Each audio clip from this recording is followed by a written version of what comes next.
Kasus kita kali ini berasal dari negeri Thailand, tepatnya di kota Khon Kaen. Korbannya bernama Waris Sara Klinjui. Saat kejadian usianya baru 23 tahun dan dia bekerja sebagai barista di sebuah klub malam. Kasus ini bermula dari pacar Klinjui yang melaporkannya menghilang karena sudah 2 hari Klinjui tidak pulang ke apartemen mereka serta ponselnya sudah tidak aktif. Berhari-hari polisi mencari informasi di tempat kerja Klinjui, tapi hasilnya kosong. Tidak ada yang tahu keberadaannya. Sementara itu, di sebuah area hutan tepi laut, beberapa petani mencium bau yang sangat busuk. Mereka berusaha mencari sumber bau itu. Salah seorang petani curiga dengan gundukan tanah yang tampak masih baru. Hanya dengan sekali ayunan, cangkul petani itu seperti mengenai sesuatu yang keras. Saat gundukan tanah itu sudah dibersihkan, ternyata benda itu adalah lempengan plat baja. Di bawah plat baja itu ada kantong plastik warna hitam. Saat dibuka ikatannya, nampak ada kaki manusia. Penemuan itu segera dilaporkan ke polisi. Setelah membersihkan area tersebut, ternyata di dalam lubang dangkal itu ada 2 kantong plastik sampah warna hitam. Masing-masing kantong berisi separuh jasad wanita. Jadi jasad itu dibelah menjadi 2. Dibelah ya guys, bukan dipotong. Penemuan jasad terbelah itu menjadi berita TV nasional. Kepolisian menyampaikan ciri-ciri spesifik dari jasad tersebut. Pacar Klinjui dapat mengidentifikasinya lewat tato di payudara. Segera polisi melakukan penyelidikan yang serius terhadap kasus itu.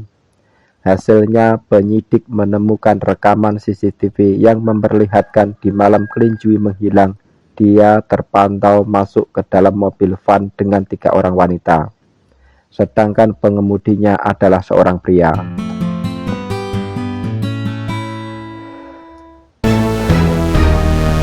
Polisi memperlihatkan wajah keempat orang itu ke publik.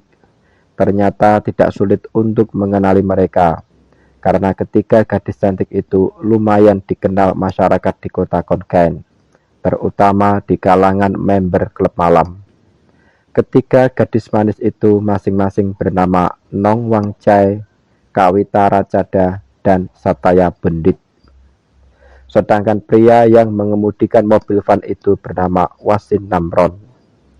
Rentang usia dari keempat orang itu antara 21 sampai 24 tahun. Gak pakai lama, kepolisian mengirim petugas untuk menjemput mereka guna dimintai keterangan. Tapi keempat orang itu sudah tidak ada di apartemen masing-masing. Polisi juga memburu mereka ke tempat-tempat yang biasa mereka kunjungi, tapi hasilnya sama, keempat orang itu seperti menghilang.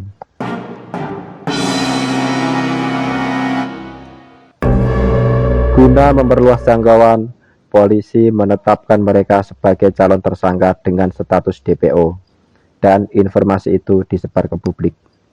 Besoknya, Dinas Perhubungan memberikan informasi jika keempat orang itu tercatat telah terbang meninggalkan kota Khon Kaen hanya berselang 2 jam setelah muncul berita penemuan jasad Klinjui yang telah terbelah menjadi 2. Tujuan dari keempat calon tersangka itu berbeda-beda. Non Wang Chai dan Kawita Racada terbang ke Myanmar, sedangkan Sataya Bundit dan Wasin Namran terbang ke Laos. Kepolisian Thailand langsung mengkoordinasikan informasi ini kepada otoritas yang berwenang di Myanmar dan Laos. Kasus terbelahnya tubuh gadis cantik dengan calon tersangka yang semuanya cantik-cantik mendapat perhatian luas dari publik. Bukan hanya di kota Khon Kaen, tapi menyebar ke seluruh Thailand. Netizen mulai mengorek seputar kehidupan mereka. Terkuak fakta jika Nong Wangchai sebenarnya adalah anak seorang petani miskin dari desa terpencil. Lulus SMA, dia merantau ke kota Konken dan bertemu dengan Kawita Racada serta Sataya Bundit yang memang warga setempat. Ketiganya mencukupi kebutuhan hidup dengan bekerja sebagai wanita penghibur yang beroperasi secara mandiri, tidak terikat dengan sebuah lokalisasi. Mereka biasa menggait pelanggannya di klub malam tempat Klinjui bekerja. Ketiganya dikenal sebagai trio primadona. Tarif yang mereka tetapkan lumayan tinggi, yakni 5.000 baht, sekitar 3 jutaan untuk sekali kencan diranjang. Di sana, di kota Konken, harga itu tergolong mahal, karena umumnya wanita penghibur di sana membandrol tubuh mereka dengan harga antara 1 sampai 2.000 baht. Selain menjadi pemuas nafsu di dunia nyata, ketiganya juga menjajakan tubuh mereka di dunia maya. Tercatat trio kece itu secara aktif menjadi model di situs VCS Web. Tarif mereka antara 7 sampai 10.000 baht untuk layanan VCS dengan durasi antara 1 sampai 3 jam. Trio itu memberikan layanannya di dunia maya mulai pukul 6 sampai 10 malam. Setelah itu, mereka pergi ke klub malam untuk mencari pelanggan di ranjang. Gadis-gadis centil itu juga tidak sungkan memamerkan gaya hidup mereka di sosmed. Beberapa foto memperlihatkan mereka sedang bermain-main di tumpukan uang. Selebihnya berisi foto-foto mereka dengan pose yang menantang.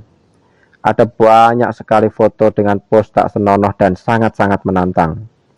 Teman-teman bisa cek sendirilah di akun sosmed mereka. Sementara itu, di tempat pelariannya, Nong Wangchai dan Kawita Racada bekerja di sebuah karaoke. Namun, mereka tidak pernah menetap di satu tempat. Setiap 2-3 hari sekali, keduanya selalu berpindah-pindah dari satu karaoke ke tempat karaoke yang lain. Awalnya Nong Wangchai dan Kawita Racada bekerja dan tinggal di karaoke yang ada di tengah kota. Karena khawatir keberadaannya akan terendus aparat, keduanya lalu pindah ke tempat karaoke yang ada di pinggiran kota. Begitu terus yang mereka lakukan. Setiap 2-3 hari sekali, keduanya selalu berpindah ke lokasi yang lebih jauh lagi. Dan terakhir mereka menetap di sebuah karaoke yang ada di lereng gunung pedesaan. Sedangkan Sataya Bundit dan Wasin Namron yang lari ke negara Laos, mereka menyewa satu apartemen dan tinggal bersama. Sataya mencukupi kebutuhan hidupnya dengan tetap menjadi model di situs VCS Web. Selama dalam pelariannya, Sataya terpantau muncul beberapa kali di akun sosmednya. Dia memposting foto dirinya mengenakan t-shirt Chucky, si boneka pembunuh dari Mama Rika. Sedangkan Wasin Namron, dia tetap bekerja sebagai astri dari Sataya. Ternyata selama ini Wasin Namron adalah pelayan dari ketiga gadis centil itu. Tugasnya adalah mengurus keperluan pribadi mereka serta mengantar jemputnya dari satu hotel ke hotel lainnya. Beberapa bulan kemudian, tiba-tiba kepolisian Laos merilis rekaman CCTV yang memperlihatkan Sataya sedang jalan-jalan di sebuah mal. Hal itu mendapat perhatian dari media di sana dan menjadikannya liputan utama. 2 hari kemudian, secara sukarela, Sataya mendatangi otoritas setempat dan langsung mengakui jika dirinya terlibat dalam kasus terbunuhnya Klinjui. Kemudian Wasin Namron dijemput di apartemen yang disewa oleh Sataya. Keduanya lalu dideportasi ke negara asal. Hal yang sama dilakukan oleh kepolisian Thailand. Video penyerahan diri Sataya dirilis dan dikirim ke otoritas Myanmar agar menjadi bahan liputan media di sana. Dan benar saja, 5 hari kemudian, Nong Wangchai serta Kawita Racada menyerahkan diri pada otoritas Myanmar dan langsung dideportasi ke Thailand. Dalam proses interogasi, keempat tersangka menjelaskan kronologi yang sama, di mana pada awalnya mereka mengajak Klinjui masuk ke dalam mobil van guna membicarakan peluang bisnis. Setelah di dalam mobil, Nong Wang Chai langsung menutup kepala Klinjui dengan plastik hitam. Lalu ketiga gadis itu memukuli Klinjui secara bersamaan. Mereka mengaku jika pembunuhan itu terjadi secara tidak sengaja. Pada awalnya mereka hanya ingin memberi pelajaran pada Klinjui karena telah membuat masalah dengan mereka.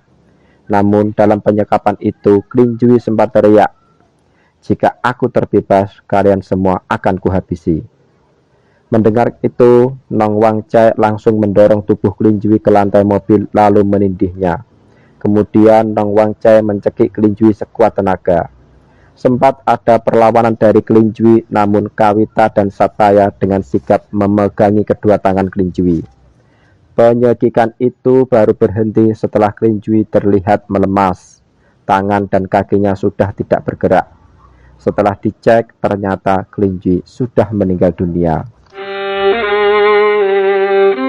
Semua proses kematian Klinjui terjadi di dalam mobil van putih yang sedang melaju di jalanan kota Konken. Panik dengan kematian Klinjui, kemudian mereka berencana menghilangkan jejak dengan membuang jasad Klinjui di beberapa tempat. Untuk melakukan itu, pertama-tama mereka mampir ke toko perkakas lalu membeli pisau daging dan gergaji besi. Kemudian mereka menyewa kamar penginapan lalu melancarkan aksinya di dalam kamar mandi. Dengan pisau dan gergaji itu, tubuh Klinjui dibelah jadi dua. Dibelah ya, bukan dipotong. Tadinya mereka ingin memotong lagi dua bagian tubuh itu menjadi bagian-bagian yang lebih kecil. Namun ternyata mereka sudah tak sanggup lagi meneruskan. Kemudian Wasin Namrang keluar hotel membeli 2 kantong plastik hitam serta makanan. Mereka berempat menyantap makanan itu di dalam kamar hotel. Baru pada pukul 1 dini hari, mereka keluar hotel dan langsung meluncur ke area hutan yang berjarak sekitar 40 km dari kota Konken. Wasin Namrong memarkirkan mobil vannya di tepian hutan. Kemudian mereka berempat menggotong jasad Klinjui masuk ke dalam hutan. Dirasa sudah menemukan tempat yang pas, Wasin Namrang langsung menggali tanah dengan skop. Di tengah proses penggalian itu, tiba-tiba terdengar suara ayam hutan berkokok. Takut keburu pagi, mereka bergegas memasukkan jasad Klinjui ke dalam lubang galian, lalu menindihnya dengan plat besi. Baru kemudian ditutup lagi dengan tanah bekas galian. Setelahnya mereka langsung meluncur kembali ke kota Konken. Ternyata penguburan jasad Klinjui terlalu dangkal, hingga bau busuknya menyebar kemana-mana yang menyebabkan jasadnya dapat ditemukan. Setelah berkas lengkap, keempat tersangka itu dibawa ke pengadilan. Hakim menanyakan apa yang mendorong mereka melakukan pembunuhan. Ternyata keempat tersangka memiliki motif yang berbeda. Dimulai dari Wong Nang Chai. Dia merasa kesal karena sudah 2 tahun Klinjui meminjam uangnya sebanyak 1.500 dolar AS dan tak pernah ada iktikat untuk mengembalikan. Setiap ditagih selalu ngeles. Lalu Kawita Rocada. Dia mengaku dendam dengan Klinjui karena telah melaporkan pacarnya yang pengedar narkoba. Kemudian Sataya Bundit. Dia mengaku marah pada Klinjui karena dia telah menyelingkuhi dirinya. Jadi selama ini Klinjui dan Sataya adalah pasangan lesbi. Yang terakhir ada Wasin Namrong. Dia tidak memiliki motif apa-apa. Yang dilakukan Namrong hanyalah membantu melancarkan aksi ketiga gadis itu, karena selama ini Namrong memang bekerja sebagai aspri mereka. Selesai pengadilan, hakim menjatuhkan vonis yang berbeda. Kepada Nong Wang Chai, dia divonis 34 tahun penjara karena sebagai pelaku utama pembunuhan. Untuk Kawita Rocada serta Sataya Bundit, mereka mendapatkan vonis sedikit lebih ringan dari Nong Wang Chai, yakni 33 tahun. Karena mereka dianggap memiliki tujuan yang sama, hanya saja tidak mendapatkan kesempatan pertama. Yang terakhir ada Wasin Namron. Dia memang tidak melakukan pembunuhan, namun dia terbukti secara aktif ikut membantu proses pembunuhan itu. Karenanya dia divonis 23 tahun penjara. Dan keputusan hakim sudah ingkrah alias tidak boleh ada banding. Seiring dengan vonis dari pengadilan, kasus pun berakhir, namun tidak dengan ceritanya. Fenomena ketiga gadis cendil itu seperti menghipnotis publik. Mereka mendapat banyak respek dari masyarakat. Ketiganya dianggap telah melakukan sesuatu dengan ketulusan jiwa dan dengan berani mengakui kesalahannya. Mereka menjadi artis dadakan, banyak yang fan, hingga jam besuknya selalu penuh. Orang-orang harus mendaftar dulu 1 minggu sebelumnya untuk dapat membesuk mereka. Hingga kepolisian akhirnya memutuskan jadwal besuk ketiganya di area terbuka agar dapat menemui banyak orang sekaligus. Media-media di sana juga menjadi heboh. Masing-masing media berlomba-lomba mengulas seputar perjalanan hidup mereka. Wajah-wajah mereka tak pernah sepi dari pemberitaan. Bahkan kepolisian pun ikut larut dalam euforia itu. Banyak foto maupun potongan video yang beredar luas di medsos sana. Cuplikan dari kamera-kamera itu memperlihatkan ketiganya sedang makan, ngerokok, bercandaria bersama para petugas. Dan hal itu dilakukan di kantor polisi juga. Ada juga video yang memperlihatkan mereka sedang perawatan dan di sampingnya ada petugas pria yang senyum-senyum. Setelah itu mereka selfie bersama. Banyak lagi gambar-gambar lain yang semuanya seolah-olah menunjukkan kalau mereka adalah tahanan istimewa. Popularitasnya yang melebihi artis-artis ternama membuat banyak perusahaan tergoda untuk mengendorse mereka. Kesepakatan pun dibuat, banyak barang yang diproduksi setelahnya, seperti gantungan kunci berbentuk gergaji disertai foto-foto mereka. Ada juga t-shirt dengan gambar Chucky, si boneka pembunuh yang dikenakan oleh Kawita Racada. Ada lagi boneka kecil berbentuk bantal yang dibawa oleh Sataya saat dideportasi dari Laos ke Thailand. Dan masih banyak lagi aksesoris lain yang diproduksi massal, tentu saja dengan menyertakan foto-foto mereka. Semua barang yang berbau ketiga gadis itu sangat laris di pasaran. Cuan pun mengalir dengan deras. Mereka bertambah kaya raya meski berada di dalam penjara. Satu lagi yang menurutku cukup konyol dilakukan oleh pihak keluarga korban. Ketika mengetahui jika ketiga gadis itu ketiban banyak cuan, mereka mengajukan tuntutan agar masing-masing dari ketiga gadis itu membayar kompensasi sebesar 1 juta baht, sekitar 400 jutaan. Ditambah 100.000 baht untuk biaya pemakaman. Dan tuntutan itu pun dikabulkan oleh pengadilan. Ketiga gadis itu sepertinya juga tidak keberatan. Mereka segera membayar pada pihak keluarga korban sesaat setelah putusan dibacakan. Gue gak habis pikir dengan pola pikir masyarakat di sana. Kok bisa-bisanya seorang pembunuh justru dielu-elukan? Bahkan aparat seolah-olah memperlakukan mereka sebagai tahanan istimewa.